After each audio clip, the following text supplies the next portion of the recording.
Tonight, remembering John Glenn, the Mercury astronaut and former U.S. Senator who died today at 95. We start with this look back. Godspeed, John Glenn. February 20th, 1962. 9, 8. An Atlas rocket fired Friendship 7 into space. And over the next 5 hours, John Glenn's name was indelibly inscribed in history. The first American to orbit the Earth, circling the globe 3 times. 0G, and I feel fine. Capsule is turning around. Oh, that view is tremendous. The Honorable John Glenn. It was still fresh in his mind half a century later. For many, many thousands of years, people had looked up and wondered, they'd been curious about what was up there. Now, we must consider ourselves among the most fortunate of all generations, for we have lived at a time when the dream became a reality. John Glenn's time began in Ohio, where he was born and raised. He grew up to be a highly decorated Marine fighter pilot in World War II and Korea. And as a military test pilot, he set a transcontinental speed record in 1957. Then space beckoned. That same year, the Soviet Union stunned the world with Sputnik, the first man-made satellite. More Soviet successes followed, while initial U.S. unmanned launches met with repeated failure. The Soviets also leaped ahead in manned flight, with cosmonaut Yuri Gagarin making the first orbital flight ever in April of 1961. Glenn was still training at that point. One of the first astronauts, the Mercury 7, he spoke of them at Cape Canaveral in 2012. So that was a real team it was put together back in those days. And while we were competitors, boy, were we competitors to try and get the different flights. Never was there anything any more tight than the brotherhood we had that supported each one of those flights. Glenn's moment came in early 1962 when he crammed his silver-suited frame into the tiny Friendship 7 capsule. We used to joke about the spacecraft. We said you didn't get into it, you actually put it on. It was more like putting on clothes. It was that small, because the whole thing, if you spread your arms out like that, you were touching both sides of the spacecraft. People around the world watched, but few knew the danger unfolding above. The capsule's automated steering system jammed, and ground controllers worried the heat shield was tearing away on re-entry. Glenn's life depended on that shield, but he told Judy Woodruff in 2012 his job was to stay focused. You just keep right on working right on through it. And if something's going to happen, the worst thing you could do would be panicky in there. So I just kept on working as we had trained, and everything worked out okay. Okay, does the capsule look like it's okay? Over. Much more than okay. John Glenn returned to Earth an American hero, feted with parades and elaborate receptions. President John F. Kennedy presented him with a NASA Service Medal, and 3 days later, he addressed Congress. I'm only too aware of the tremendous honor that's being shown us at this joint meeting of the Congress today. This has been a great experience for all of us on the program, and for all Americans, I guess, too. And I'm certainly glad to see that pride in our country and its accomplishments are not a thing of the past. The space program moved on, and so did Glenn. He resigned from NASA in 1964 and eventually entered politics. In 1974, he was elected to the U.S. Senate from Ohio as a Democrat and became chief author of the Nuclear Non-Proliferation Act. In 1984, he made a run for the White House, but withdrew after poor showings in the early Democratic primaries.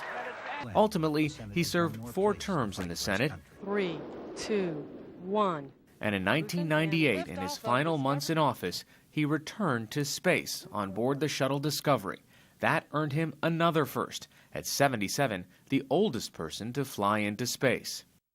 After his Senate years, Glenn and his wife Annie worked to promote civics education, establishing the John Glenn College of Public Affairs at Ohio State University in Columbus.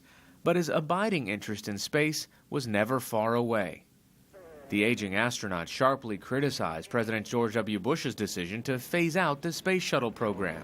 2, 1, 0, and liftoff, the final liftoff of Atlantis on the shoulder. The final flight took place in 2011, and Glenn voiced his views in his NewsHour interview the next year. We do not have an American spacecraft on which we can go into space. To get our people up there to the International Space Station to do the research it was built to do, and we spent over $100 billion on that. We should have had a continuity of the program and let us build research. And the research we do up there is of benefit to everybody right here on Earth. We will present a gold medal on behalf of the United States Congress to the Honorable John Glenn. Late in life, he was still being honored, receiving the Congressional Gold Medal in 2011, along with fellow astronauts Buzz Aldrin, Neil Armstrong, and Michael Collins.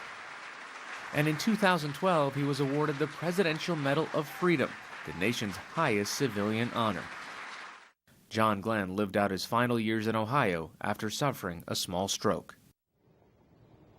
For more on the career and life of John Glenn, I'm joined by science correspondent Miles O'Brien, who came to know Glenn through his years of reporting on aviation. Miles, it's the beginning of the end of an era. It is, Hari. You can't help but look at a guy like that and say one of the last of the great American heroes. This is a guy who, whatever he did, he succeeded to levels few of us could ever aspire to, and yet all the while was one of the nicest people you'd ever want to meet, despite his relentless and competitive nature. That's a hard mix, and he managed to do it, and he managed to do it really right to the end. He never really quit. He never retired. He always had a mission. You got to know him personally. You even flew with him in your small plane? Yeah, I cooked up a scheme for a story. I had met him during the 1998 flight on the shuttle when they had the opportunity to cover him and have no less than Walter Cronkite as my co-anchor on CNN. I consider myself very lucky to have had that experience. But some years later, we were doing a story on technology and aviation, and I got the idea in my head that it would be kind of fun to see what Senator Glenn thought about the technology. It happened to be in the aircraft I owned at the time. I flew it to Columbus, and I had John Glenn get in my airplane and fly with me. And I've got to tell you, Hari, I've never had a more nervous landing in my life. But as the term in aviation is, I greased it. And he could not have been more complimentary to me. He was the nicest passenger you could ever hope for, and yet the most intimidating at the same time.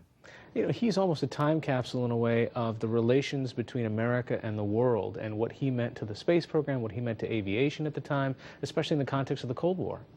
Absolutely, Hari. You know, when you think of NASA and what the space program is all about, it was, kind of a Cold War projection of soft power of the United States. And he was the perfect poster boy for that. He was everything that was considered the ideal in this country. Small town ethics, handsome guy, the whole, really central casting kind of thing. He was the guy, somewhat at least, with some drama, depicted in The Right Stuff in the mid-'80s, sort of the, for lack of a better term, goody two-shoes of the Mercury Seven. While the rest of them might have been out carousing late into the night, he was with his longtime wife, who actually he met first in preschool, Annie, and lived a much more quiet experience in life. And he went on to serve after as well. He did indeed. The chapters of his life are amazing. Marine Corps fighter pilot in Korea with numerous kills to his record.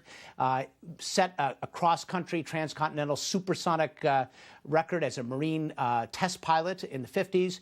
Goes on to be the Mercury 7. Then has this brief chapter as the president of Royal Crown Cola, then gets into politics for 24 years, and then goes on to build this amazing public policy school at Ohio State University. Each chapter, he just rose to the absolute top level and made it always look effortless, at least as far as I could see. Yeah, and even as we saw in the clips there, he was still advocating for a more active role in the space program. When George Bush announced the retirement of the space shuttle, he was calling me a lot, and he was advocating in a very forceful and clear way for the United States still having the ability to carry its own astronauts to space. And he wasn't going to let that go. He was very upset about it. He was well into his 80s at that point, but he was still in the game. All right, I don't know if we have footage or if it's a shot of you and him in a plane. Let's see if we can show that to our audience as well. Well, while we're playing it, I got to tell you one story I just heard, Hari. Annie Glenn, his beloved wife of more than 70 years, who is 96 and a bit frail. Today, we are told, upon hearing the news, what did Annie Glenn do? She went to the supermarket to buy food because she is anticipating a lot of guests.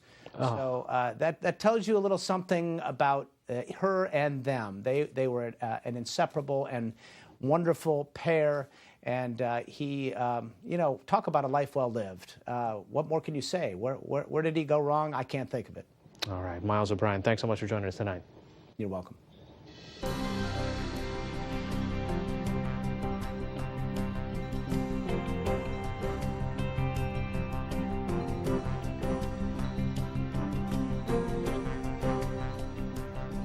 And having known John Glenn, I can second everything Miles said about him.